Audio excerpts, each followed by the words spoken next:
காலையிலிருந்து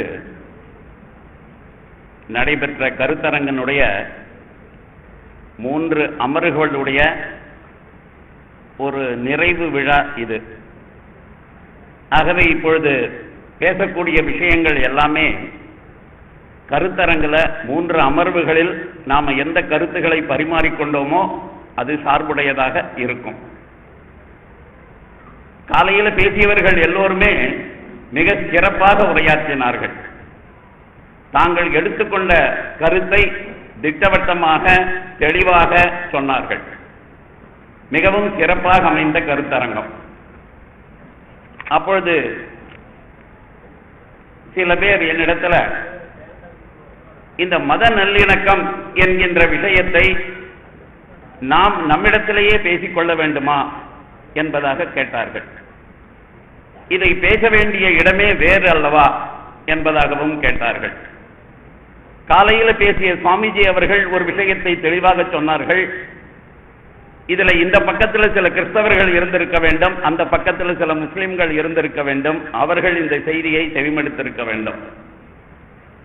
நிச்சயமாகவே எந்த விதமான மத நல்லிணக்கத்தையும் கேட்கக்கூடிய நிலையில் இன்றைய தினம் கிறிஸ்தவர்களும் இல்லை, இஸ்லாமியர்களும் இல்லை.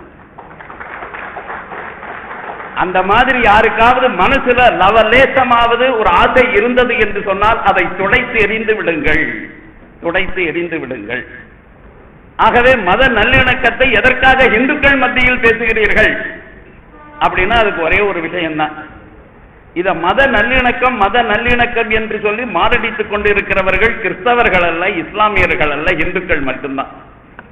அதனால அவர்களுக்கு தான் புரிய வைக்கணும்.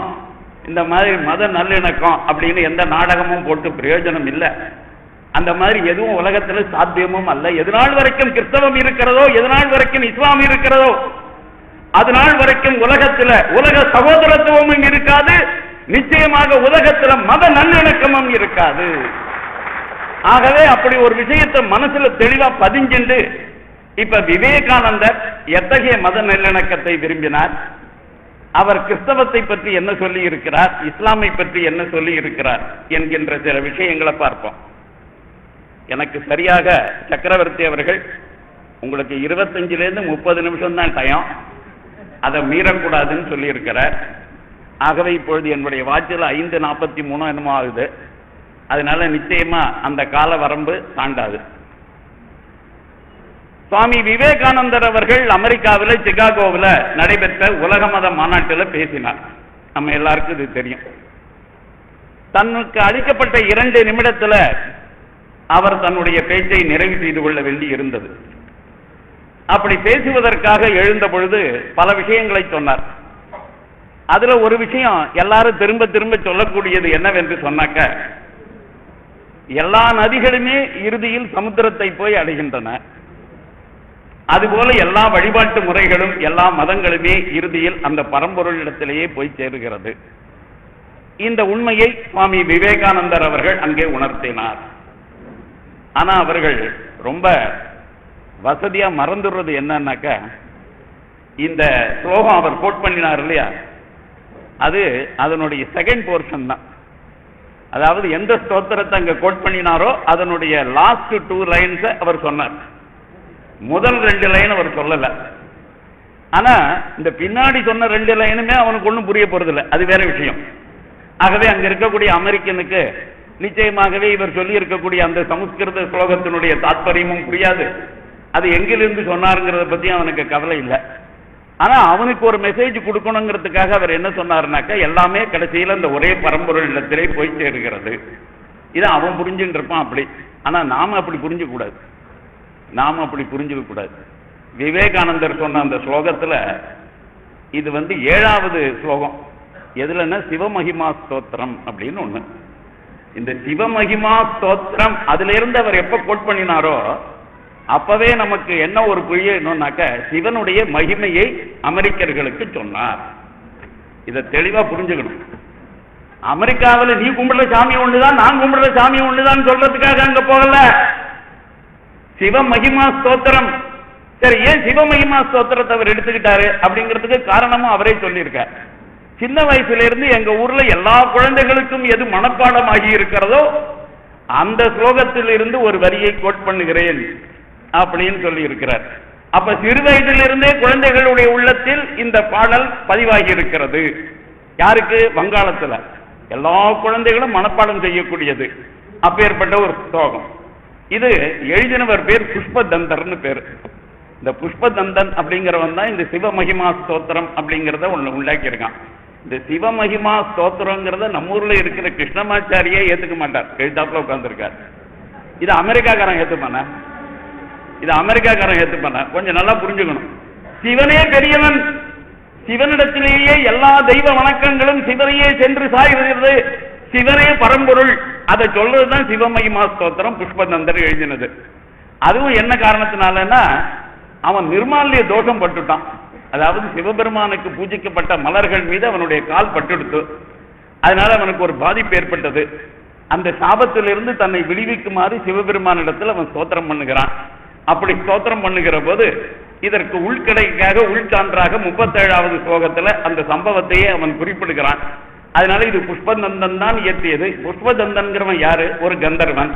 அவனுக்கு என்ன சாபத்தினால நடந்த ஆபத்து என்னன்னா, இந்த வானில் சஞ்சரிக்கக்கூடிய ஆற்றலை சிவபெருமான் எடுத்து விட்டார்.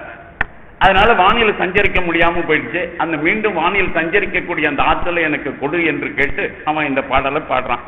இதுல 7வது பாட்டு. திரையீ சாங்கியம் யோகா பசுபதி மதம் வைஷ்ணவம் இதி பிரபின்னே பரஸ்தானே பரமித மதா பத்தியமிதீச்ச ருச்சினாம் வைச்சித்ரியாத். இந்த இடத்துல இருந்துதான் சுவாமி விவேகானந்தர் அங்க கோட் பண்ண ஆரம்பிச்சார். ருச்சினாம் வைச்சித்ரியாத் ருஜுகுட்டில நானாபத ஜுஷாம் நிருணாம் ஏகோ கம்யஸ்தோமசி பைசாம் அர்ணவ இவ.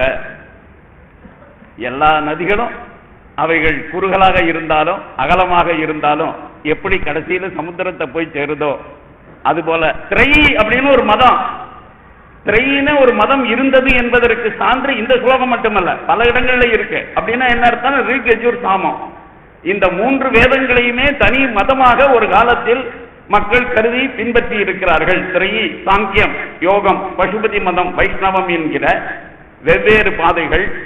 நல்ல கவனிச்சீங்களா? இதுல கிறிஸ்தவம் கிடையாது, இஸ்லாம் கிடையாது.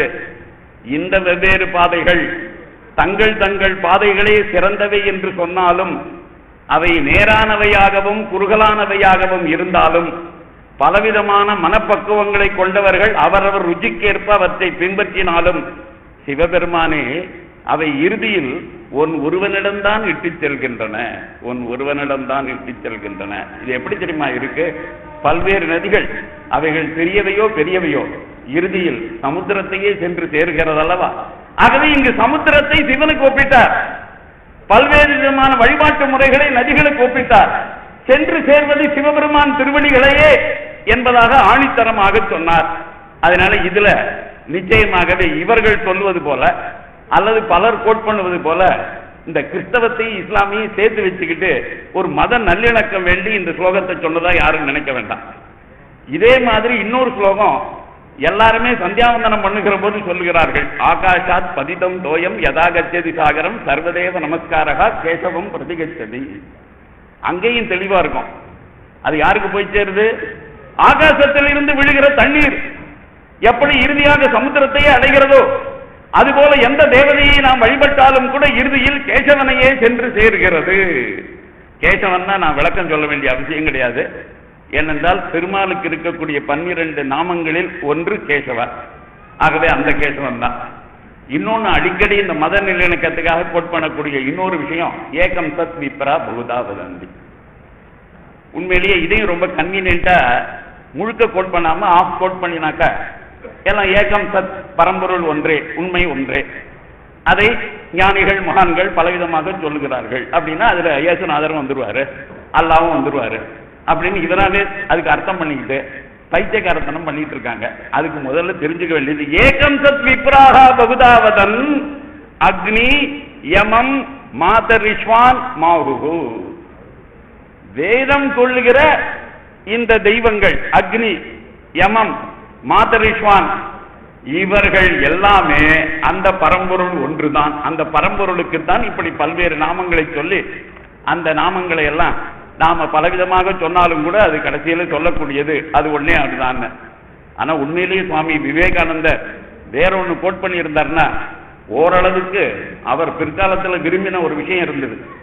இந்த உலகத்திலேயே யுனிவர்சல் ரிலிஜியன் ஆகக்கூடிய தகுதி வேதாந்தத்திற்கு மட்டும்தான் ஒன்று என்று திட்டவட்டமாக சொன்னார். Universal religion is not a mixture, ஒரு அவியல் அல்ல. கிறிஸ்தவத்தில் இருந்து கொஞ்சம், இஸ்லாமில் இருந்து கொஞ்சம், எல்லா மதங்களில் இருந்து கொஞ்சம் எடுத்து போட்டு அவியலா பண்ணி அந்த யுனிவர்சல் ரிலிஜியன் என்பதாக காட்ட விரும்பவில்லை. எந்த இடத்துல நாமத்தை பற்றிய பேச்சு இல்லையோ, எந்த இடத்துல வடிவத்தை பற்றிய பேச்சு இல்லையோ, அப்பேற்பட்ட நிர்குணாகாரமாக இருக்கக்கூடிய பிரம்மனை பற்றி மட்டுமே பேசுகிற உபனிஷதங்கள் மட்டுமே தான் யூனிவர்சல் ரிலிஜியனாக இருக்க முடியும் என்று ஆணித்தரமாக சொன்னவர் சுவாமி விவேகானந்தர். அதுக்கு உண்மையிலே அவர் என்ன கோட் பண்ணியிருக்கணும், முண்டக உபனிஷத்துல யதானத்ய செண்டமானாக சமுத்திரே அஸ்தம் கச்சந்தி நாமரூபே விகாய ததா வித்வான் நாமரூபாத் விமுக்தா பராத்பரம் புருஷம் உபைதி திவ்யம். இதை கோட் பண்ணி இருந்தாருன்னா இன்னும் கொஞ்சம் மோர் ஆக்டா இருந்திருக்கும். ஏன்னாக்க அவர் சொல்ல வந்த கருத்து கொஞ்சமாவது இந்த வெளிநாட்டுக்காரனோட கொஞ்சமாவது சேர்ந்து போகணும் அப்படின்னாக்க இந்த ஒரு விஷயமாவது ஒத்து போகக்கூடியதாக இருக்கிறது.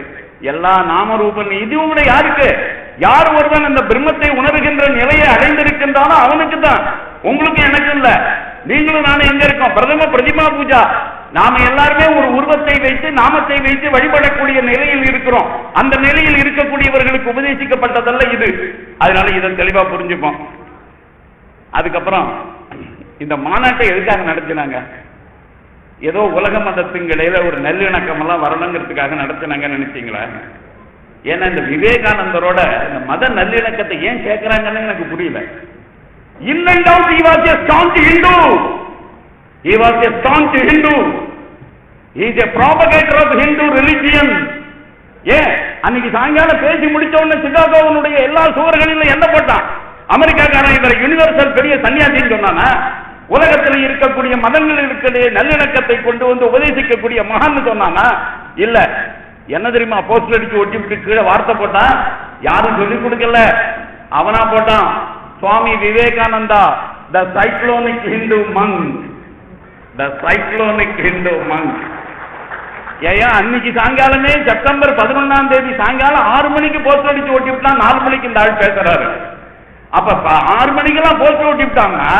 அவன் எதுக்காக ஓட்டினா, சைக்ளோனிக் ஹிந்து மங்க், ஒரு சூறாவளி ஒண்ணு வீசுதுன்னா நாமளாம் காணாம போட்டுவோண்டான், நாமளாம் காணாம போட்டுவோண்டான். தென்றல் வீசுது நான் சொன்னான். இங்க இருந்து ஒரு வேதாந்த தென்றல் வீசுது, நம்மளெல்லாம் அப்படியே தழுவிட்டு போகுது அப்படின்லாம் சொல்லல. த சைக்ளோனிக் ஹிந்து மங்க், இந்த அமெரிக்காவையே ஸ்வீப் பண்ணுவாங்க போல இருக்கு இந்த ஆளு அப்படின்னு சொல்லிட்டு, அதனால அவருக்கு கொடுக்கப்பட்ட title the cyclonic Hindu monk. He will ever be a cyclonic Hindu monk. He can never be a universal monk. முதல்ல தெரிஞ்சுங்க. சின்ன வயசுலயே சுவாமிஜிக்கு ரொம்ப இந்த கிறிஸ்தவ மிஷனரிகளோட ரொம்ப பழக்கம் ஜாஸ்தி. அதனால அவரே சொல்லி இருக்கிற ஒரு சம்பவம், நான் சின்ன பையனா இருக்கிற போது போயிட்டு இருந்தேன்.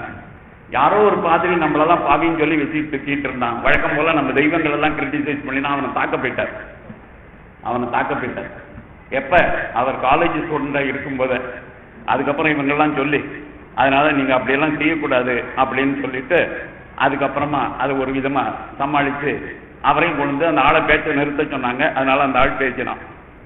இன்னொரு விஷயம், நிறைய விஷயங்கள் நான் பேசணும்னு நினைச்சு இதுல குறிச்சு வச்சிருந்த விஷயங்களே காலம்பர நம்முடைய நண்பர்கள் மிக அழகாக சொல்லிவிட்ட காரணத்தினால அவர்கள் சொல்லாததை மட்டும்தான் நான் சொல்லணும்னு ஆசைப்படுறேன். சர்வமகாத சபையினுடைய செப்டம்பர் 11ஆம் நாள் 19ஆம் நாள் செப்டம்பர் 19th ஸ்பீச், அதுல என்ன சொன்னார் தெரியுமா? கீழே நாடுகளிலிருந்து வந்துள்ள நாங்கள் இங்கே தினமும் ஒரு கருத்தை கேட்கிறோம். நாங்கள் ஏதோ அதை ஏற்றுக்கொண்டே ஆக வேண்டும் என்கின்ற தொனியில் இவர்கள் அப்படி பேசுகிறார்கள். அந்த கருத்து என்ன தெரியுமா? நாங்கள் எல்லோரும் கிறிஸ்தவ மதத்தவர்களாக மதம் மாற வேண்டும் என்பதுதான் அது. ஏனெனில் நீங்கள்லாம் வறுமை நீங்கி வளமாக வாழணும்னா நீங்கள்லாம் கிறிஸ்தவர்களாக மாற வேண்டும். ஏனென்றால் கிறிஸ்தவ நாடுகள் பணக்கார நாடுகளாக உள்ளன. ஆனால் கிறிஸ்தவ நாடுகளிடம் இந்த செல்வம் எப்படி குவிந்தது? இங்கிலாந்து பணக்கார நாடாக இருப்பதற்கு காரணம் ஆசியா கண்டத்தினுடைய மக்களை சுரண்டி சேர்த்த செல்வத்தால். ஐரோப்பாவினுடைய செல்வம் ஸ்பெயினும் போர்ச்சுகலும் உலகை கொள்ளையடித்துக் கொண்டு வந்தது. மெக்சிகோவும் பெருவும் ஸ்பானிய தேசத்தவர்களால் எங்கனும் சூறையாடப்பட்டது இன்றைக்கு வரலாறாக நம் கண் முன்னாலே நிற்கிறது. இந்த விஷயத்தெல்லாம் நம்மள மாதிரி இந்துக்களுக்கு இடையில அவர் பேசல, அமெரிக்காவில் இருக்கிற கிறிஸ்தவங்கிட்ட பேசினார். இதெல்லாம் கேட்டுட்டு இருந்தானே சார் கிறிஸ்தவன், அவன் அப்படின்னா பெரிய அகலமான மனசுடையவன் அல்லவா அப்படின்னு நினைக்காதீங்க. அதுக்கு ஒரு காரணம் இருந்துச்சு.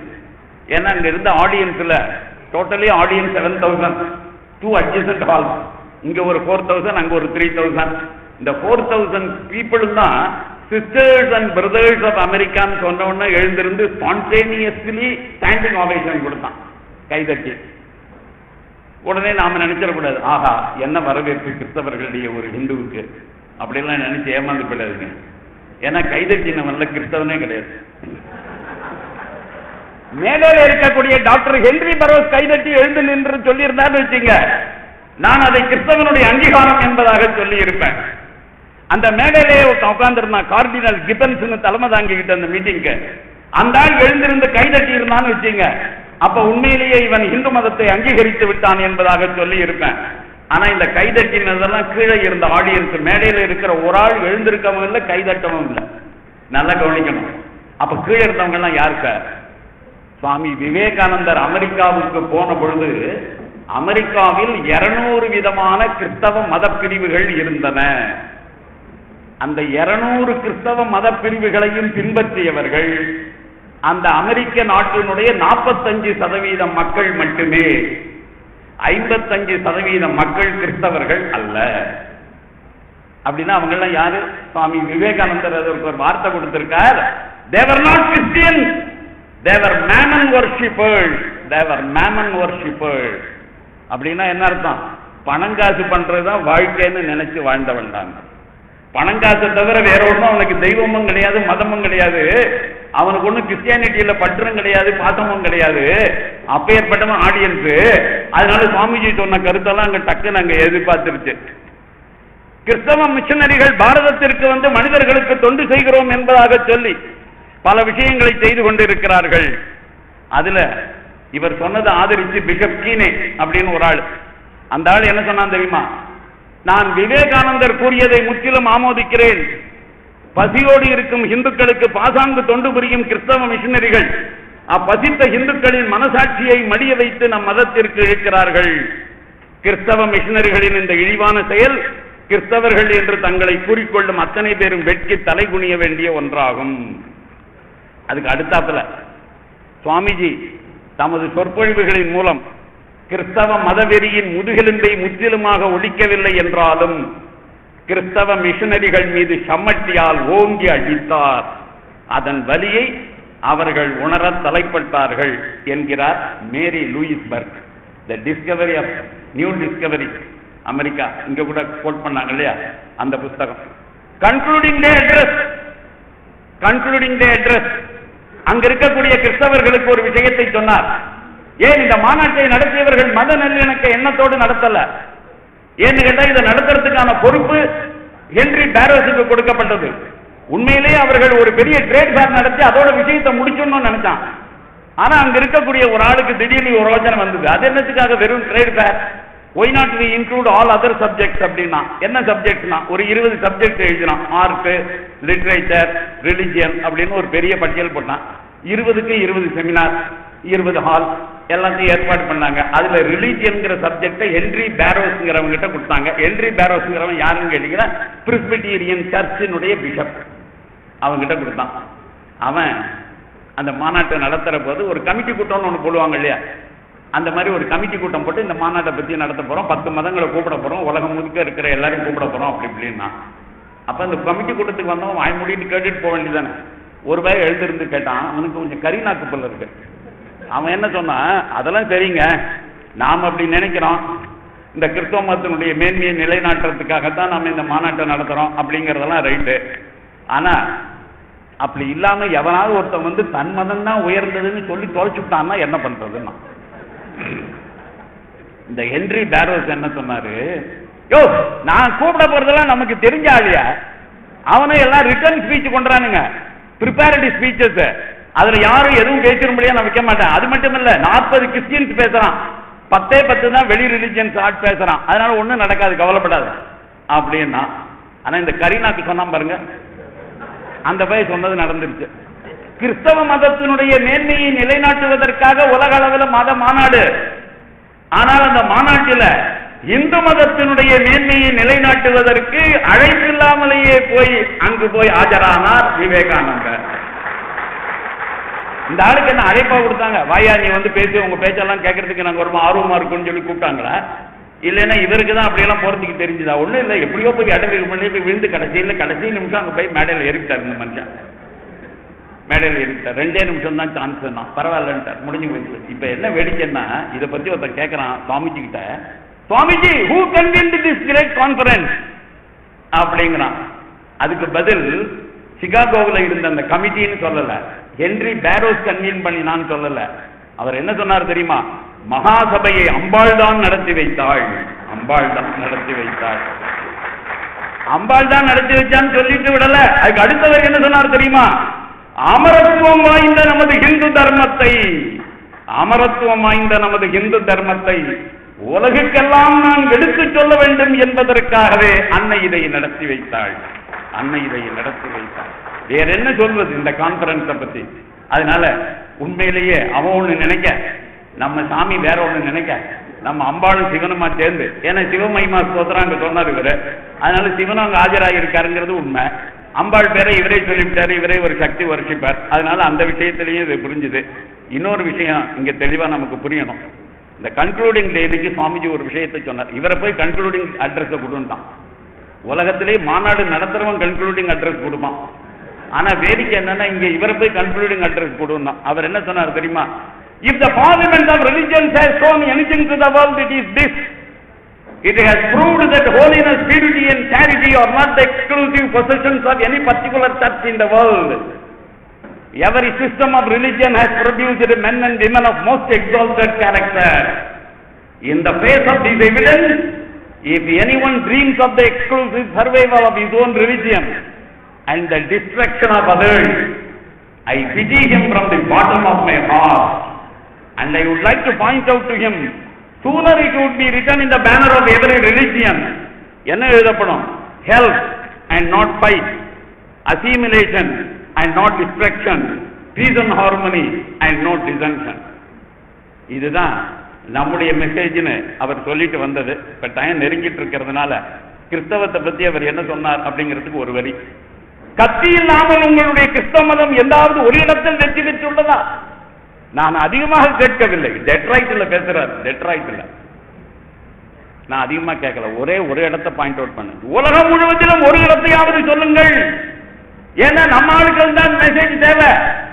இங்க இருக்கிற பல பேர் என்ன நினைச்சிட்டு இருக்கான்? கிறிஸ்தவன் தொண்டு செய்யறவன், கிறிஸ்தவன் கையில இன்ஜெக்ஷன் செய்யும் அந்த டெக்ஸ்ட் புக்கையும் எடுத்துன்னு அலைஞ்சிட்டு இருக்கான்னு நினைச்சிட்டு இருக்கான். எல்லாருக்கும் ஆஸ்பத்திரி கட்டி ஸ்கூல் கட்டி அவங்களுக்கு எல்லாம் படிக்க வச்சு பாவம் எல்லாரையும் முன்னேற்றிட்டு இருக்கான்னு சொல்லிட்டு, அந்த மாதிரி ஒரு இடத்துல கூட கிறிஸ்தவ மதம் பரவல. ஏதாவது ஒரு இடத்தையாவது காட்டுங்கள். கிறிஸ்தவ சமய வரலாற்றில் ஏதேனும் ஒரு இடத்தை காட்டுங்கள். ஏன் உங்களுடைய முன்னோர்கள் எவ்வாறு மதம் மாற்றப்பட்டார்கள் எனக்கு தெரியும். அவர்கள் பலாத்காரமாக மதம் மாற்றப்பட்டார்கள். மதம் மாற மறுத்தவர்கள் கொல்லப்பட்டார்கள். உலகத்தில் எந்த நாடுகளுக்கெல்லாம் நீங்கள் போனீர்களோ அங்கு இருக்கக்கூடிய பூர்வீக குடிமக்களை நீங்கள் கொன்று குவித்தீர்கள். ஆகவே அதனால உங்க மதத்தை எங்கேயுமே நீங்க அப்படியெல்லாம் பரவல அப்படின்னா. காலம்பர ஒருத்தர் கேட்ட, சுவாமிஜி இந்த தாய் மதம் திரும்ப செய்யறத பத்தி, இந்த மதம் மாறி போறதை பத்தி, மதமாற்றத்தை பத்தி என்ன நினைச்சார் அப்படிங்கிறதுக்கு ஒரே ஒரு விஷயம். தன்னுடைய வாழ்க்கையில் நடந்த ஒரு சம்பவத்தை பிரியநாத் சின்ஹா அப்படிங்கிறவங்கிட்ட சொன்னார். அது வேற ஒன்றும் இல்லை. அது என்னன்னு கேட்டாக்க, அவன் சுவாமிஜி ஒரு கப்பலில் திரும்பி வருகிற போது அப்படியே அந்த ஆளை தூக்கி எறிஞ்சு விடுறார். ஒரு கிறிஸ்தவ பாதிரி பேசிக்கிட்டே வரான், அது பொறுக்க முடியல, அதனால அவனை தூக்கி எறிஞ்சு விடுறார். அப்படி தூக்கி எறிஞ்சு முடிச்சதுக்கு அப்புறம் அந்த சம்பவத்தை சொல்றார். பாரத நாட்டை யாராவது கிறிஸ்தவ நாடாக்க வேண்டும் என்று விரும்பினால் அது நிச்சயமாக நடக்காது. இந்த பாதிரிகள் கேட்கல அப்படின்னு உடனே அவன் காலர் அண்ணி தூக்கி பிடிச்சி கப்பல்ல இருந்து தூக்கி எரிஞ்சிருவேன். அவன் பேசாம இருந்துட்டான், பயந்துகிட்டு வாய் மூடிட்டு இருந்தான். இதை சொல்லிட்டு தன்னுடைய நண்பன் சின்ஹா கிட்ட கேட்டார், ஆரியர் நண்பனே சின்ஹா, யாராவது உன்னுடைய தாயை அவமதித்தால் என்ன செய்வாய்? அவன் மீது தாவி பாய்ந்து தக்க படிப்பினை புகட்டுவேன் சுவாமி. நன்றாக பதில் சொன்னாய். அதுபோலவே நமது நாட்டின் உண்மையான தாயாகிய உன்னுடைய சொந்த மதத்தை பற்றி அவ்வளவு மதிப்பு உனக்கு இருக்குமாயின் எந்த ஒரு இந்து சகோதரனும் கிறிஸ்தவனாக மதம் மாற்றப்படுவதை நீ ஒரு காலம் சகிக்க மாட்டாய். இருப்பினும் இது தினந்தோறும் நடக்கிறது. நீ பார்க்கிறாய், பார்த்தும் பாராமுகமாக இருக்கிறாய். எங்கே உனது நம்பிக்கை? எங்கே உனது தேசபக்தி? இதுல சாமிஜி கரெக்டா சொல்லிவிட்ட. மதம் மாத்திர வர பாதிரிங்களை எவன் அடிக்கிறானோ அவன் தான் தேசபக்தன். நான் சொல்லல, சுவாமி விவேகானந்தர் சொல்றார். கிறிஸ்தவ பாதிரிகள் உங்கள் கண்ணெதிரிலேயே இந்து மதத்தை தூற்றுகிறார்கள். அப்படி இருப்பினும் உங்களில் எத்தனை பேர்களுக்கு அந்த அநீதி செய்யாமல் ரத்தம் கொதிக்கிறது? எத்தனை பேர் அதனை பாதுகாப்பதற்காக வரிந்து கட்டிக் கொண்டு நிற்கப் போகிறீர்கள்? அப்ப இந்த எங்கே உன் தேசபக்தின்னு கேட்டார் இல்லையா? அப்ப தேசபக்திக்கு அடையாளம் இந்து மதத்தை காப்பாற்றுவது. இந்து மதத்தை எவன் எதிர்க்கிறானோ, இந்து மதத்தை எவன் படிக்கிறானோ அவனை தாக்குவது.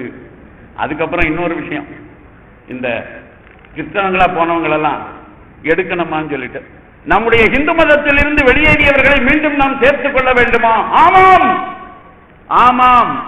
என்ன காலம்புற ஒருத்தர் சொன்னார், ஒரு கிறிஸ்தவனை இந்துவாக மாற்ற வேண்டும் என்பது விவேகானந்தருடைய கருத்து இல்லைன்னு. இது அமெரிக்காவில் பேசினது. நல்லா கவனிச்சுக்கணும். அமெரிக்காவில் சொன்னாரு, உங்களை நான் மதம் மாற்ற வரலன்னு. அதுக்காக நம்ம ஊர்ல இந்துவா இருந்து எவெல்லாம் கிறிஸ்தவனாவும் முஸ்லீமாவும் போயிருக்கானோ அவனை பத்தி சொல்லுகிற போது என்ன சொன்னார் தெரியுமா? நம்முடைய சமயத்தை விட்டு ஒருவன் வெளியே செல்வானால் நமது எண்ணிக்கையில் ஒன்று குறைந்து விட்டது என்னாதே, நமது எதிரிகளில் ஒருவன் எண்ணிக்கை கூடிவிட்டது என்று எண்ணிக்கொள். ஏயா நான் கேட்கிறேன், இந்த நாட்டில் எந்த சாமியாராவது இந்த நாட்டில் இருக்கிற கிறிஸ்தவனையும் முஸ்லீமையும் நமக்கு எதிரின்னு அடையாளம் காட்டியிருக்காரையா? கிறிஸ்தவர்களையும் இஸ்லாமியர்களையும் இந்துக்களுக்கு எதிரிகள் என்று அடையாளம் காட்டியவர் சுவாமி விவேகானந்தர். சுவாமி விவேகானந்தர் அவரை பார்த்தா நீ கிறிஸ்தவம் முஸ்லீம் ஹிந்து எல்லாரையும் ஒன்னா இருக்கணும்னு ஆசைப்பட்டாருன்னு சொல்லிட்டு இருக்காரு. அவரை சொன்னார், ஒரு நாளும் சொல்றாரு. அதுவும் நம்ம நாட்டில் சொல்லவே இல்லை, நம்ம நாட்டில் சொல்லவே இல்லை. அப்ப ஏசுநாதரை புகழ்ந்திருக்கார். காலம்புற ஒரு பையன் கேள்வி கேட்கறதுக்கு எழுந்திருந்தான். பாவம், அவன் கேட்ட கேள்வியை ரொம்ப நீளமா இருந்ததுனால பதில் கிடைக்கல அவனுக்கு. அப்ப அவன் என்ன சொன்னான், சுவாமிஜி இமிடேஷன் ஆஃப் கிரைஸ்டையே அந்த காலத்திலே வங்காள மொழியில் அவர் டிரான்ஸ்லேட் பண்ணி இருக்கிறாரே அப்படின்னா. ஒரு விஷயத்தை மறந்துடக்கூடாது, சுவாமிஜி 2-3 இடங்கள்ல பேசியிருக்கார். அவர் பேசினதெல்லாம் அமெரிக்காவில், சில இடங்கள்ல சர்ச்சில். இந்த சர்ச்சில் பேசுகிற போது ரொம்ப ஜாக்கிரதையா பேசியிருக்கார். என்ன ஜாக்கிரதையா பேசியிருக்காருன்னா, தான் திட்டுறது சர்ச்சை மட்டும் இல்ல, சர்ச்சை மட்டும்தான், ஏசுநாதர் இல்லைன்னு அவனுக்கு புரியணும். ஏசுநாதரை தான் திட்டலைங்கிறத அவனுக்கு புரியணும். அதனால ஏசுநாதரை திட்டாதது போல அப்படியே இருந்துட்டாரு. ஆனா உண்மையிலேயே மற்ற இடங்கள்ல கிறிஸ்தவ மிஷினரிகள் கிழி கிழின்னு கீழ்ச்சி விட்டார். அவர் அந்த இடத்துல ஏன் ஏசுநாதரை திட்டல, ஏன் ஏசுநாதரை உயர்வா நினைச்சாருன்னா, எல்லாருக்குமே ஒரு டிப்ளமேட்டிக் அப்ரோச் தேவைப்படுது. ஒரு டிப்ளமேட்டிக் அப்ரோச் தேவைப்படுது. அந்த ஊர்ல கால் விதிச்சு அந்த ஊர்ல நின்றுகிட்டே அந்த ஊர் கிறிஸ்தவனை இவர் திட்டுறாரு அப்படின்னா அந்த கால் எவனும் வாரி விட்டுறக்கூடாது இல்லையா? அங்க இந்த ஆள் ரொம்ப நாளைக்கு இருக்கணும் இல்லையா?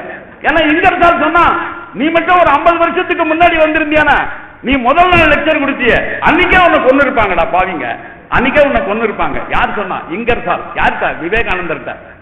நான் 50 வருஷமா இதை பண்படுத்தி வச்சிருக்கேன்னா, 50 வருஷமா நான் பேசி பேசி இந்த பயல்கள் எல்லாம் பண்படுத்திட்டேன். அதனால இப்ப நீ கிறிஸ்தவ மதத்தை திட்டினேன்னா வாய் மூடிட்டு இருக்கான். ஏன்னா அவன் கிறிஸ்தவ மதத்தை நான் திட்டி திட்டி பார்த்துட்டான். அதனால இப்ப நீ திட்ட வந்திருக்க, அதனால திட்டுறதை அவன் பொறுத்துட்டு இருக்கான் அப்படின்னு சொல்லிட்டு. இன்னொரு விஷயம், கிறிஸ்தவன்னு ஒருத்தர் வாழ்ந்ததே கிடையாது. இதை பல இடத்துல தெளிவா சொல்லிவிட்டார் விவேகானந்தர். ஏசுநாதரே இல்லாத போது கிறிஸ்தவம் எங்கிருந்து வந்தது? ஏசுநாதரே இல்லாமல் போய்விட்டால் கிறிஸ்தவத்திற்கு ஏது ரூபம், ஏது வடிவம்? ஏண்டா ஜீசஸ் கிரைஸ்ட வச்சுதானடா அதுக்கு கிறிஸ்டியானிட்டின்னு பேர் வச்சுக்கிட்டு தெரியற. ஜீசஸ் கிரைஸ்ட்னு ஒருத்தர் இல்லைன்னு ஆனதுக்கு அப்புறம் எங்க இருந்து கிறிஸ்டியானிட்டி வந்தது? அதனால அப்படி கிரைஸ்ட்னு ஒருத்தர் இல்லைன்னு சொல்லிவிட்டு இதை பல இடங்கள்ல சொல்லியிருக்கார். இருந்தாலும் ஒரு இடம், திரும்பி கப்பல்ல வருகிற போது ராத்திரி வெளிகாலம்புற ஒரு 3 மணிக்கு ஒரு கனவு வருக. ராத்திரி நள்ளிரவு தாண்டி அந்த கனவுல ஒரு ரிஷி வந்து, ஏசுநாதன் ஒருத்தருமே கிடையாது, நாங்களாம் பாரத தேசத்தினுடைய ரிஷிகள், எங்க வார்த்தைகள் எல்லாம் வச்சுக்கிட்டு எவனோத்தன் பிசினஸ் பண்ணிட்டு இருக்கான், அவனுக்கு பேர் பால்னு பேர். அந்த பையன் ஒரு பெரிய ஆட்பராடு, அவனை பத்தி எல்லாம் இப்ப பேச நேரம் இல்லை. அதனால அவன் தான் இதெல்லாம் பண்ணிட்டு இருக்கானுங்க. அதுல இருந்தா வந்துச்சு. அதனால நாங்கள் போதித்த உண்மைகளையும் கருத்துகளையும் கிறிஸ்தவர்கள் இயேசு என்பவர் போதித்ததாக பிரச்சாரம் செய்கிறார்கள். உண்மையில் இயேசு என்று ஒருவர் பிறக்கவே இல்லை. இதற்கான ஆதாரம் தேவையா? விவேகானந்தர் இடத்துல கனவில் அந்த ரிஷிகள் கேட்கிறார்கள், இதோ இந்த இடத்தை தோண்டி பார்த்தால் ஆதார உண்மைகள் கிடைக்கும், எந்த இடத்தை தோண்ட வேண்டும்? உடனே இந்த இடத்தை தான் அவர்கள் காட்டுகிறார்கள். கனவு கலைந்தது. உடனே கப்பலின் மேல் தளத்திற்கு சென்று நான் கேப்டனிடம் கேட்டேன், நாம் இப்போது எங்கே இருக்கிறோம் என்று சொல்லி. அவர் கிரீட் தீவுக்கு அருகில் என்றார். அதோ பாருங்கள், அங்கேதான் துருக்கியும் கிரீட் தீவும் சந்திக்கின்றன என்பதாக சொன்னார். உண்மையிலேயே இந்த கனவு சுவாமிஜியினுடைய மனதில் கிறிஸ்தவ மதத்தை பற்றிய பல்வேறு கேள்விகளை எழுப்பியது. கிறிஸ்தவத்தின் ஆரம்பம் என்பதாக பைபிள் கூறுவதை தவிர பல விஷயங்கள் உள்ளன என்கின்ற முடிவுக்கு அவர் வந்தார்.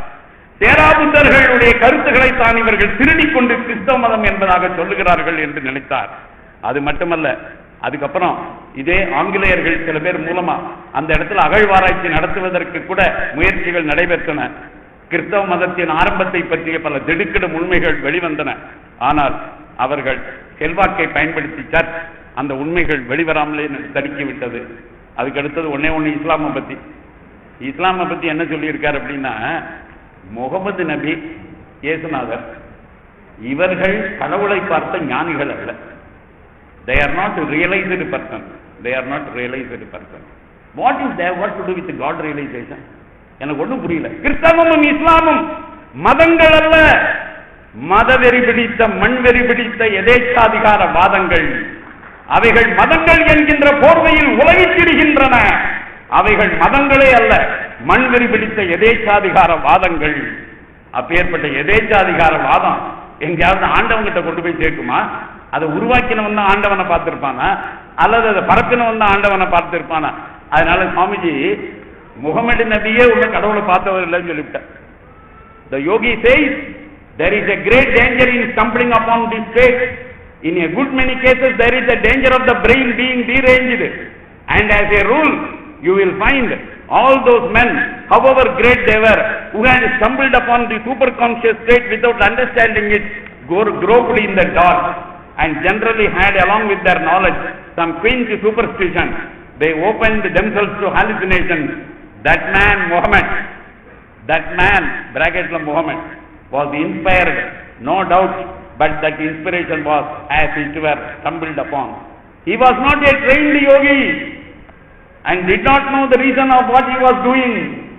Think of the good Muhammad did to the world, and think of the great evil that has been done through his fanaticism. Think of the millions massacred through his teachings. நல்ல கவனிச்சீங்க, இஸ்லாமியர்கள் உலகம் முழுவதும் மாற்று மதத்தவர்களை, இஸ்லாமியர்கள் அல்லாதவர்களை கொன்று குவிக்கின்ற ஜிஹாது போர், அதற்கு ஆதாரம் இஸ்லாமில் இருக்கிறது என்று சொன்னவர் சுவாமி விவேகானந்தர். இஸ்லாமும் குரானும் இருக்கிற காரணத்தினால் தான் இஸ்லாமியர்கள் மதவெறி பிடித்து அலைகிறார்கள் என்கின்ற விஷயத்தை சொன்னவர் சுவாமி விவேகானந்தர். Think of the millions massacred, mothers bereft of their children made orphans, whole countries destroyed, and millions upon millions of people killed. Whenever a prophet got into the superconscious state, heightening his emotional nature, he brought away from it not only some truth, but some fanaticism also, some superstition which injured the world. அதனால அப்பேற்பட்ட அவர் என்ன மாதிரி விஷயத்தெல்லாம் சொல்லி இருக்கிறார் அப்படிங்கிறத நாம புரிஞ்சுக்கணும். ராமகிருஷ்ண பரமஹம்சர் இந்த இஸ்லாம் மூலமாகவும் கிறிஸ்தவம் மூலமாகவும் கடவுளை அடைந்தார். அது மாதிரி ஒன்றும் கிடையாது. தெளிவா புரிஞ்சுங்க. இதெல்லாம் லேட்டர் இன்டர்போலேஷன். ஏனென்று சொன்னால் ராமகிருஷ்ணன் நிச்சயமாகவே அப்படி ஏதாவது ஒரு சாதனை புரிய விரும்பி இருந்தால் பௌத்தத்தை சேர்ந்த ஏதாவது ஒரு மெடிடேஷன் பண்ணி இருப்பார்.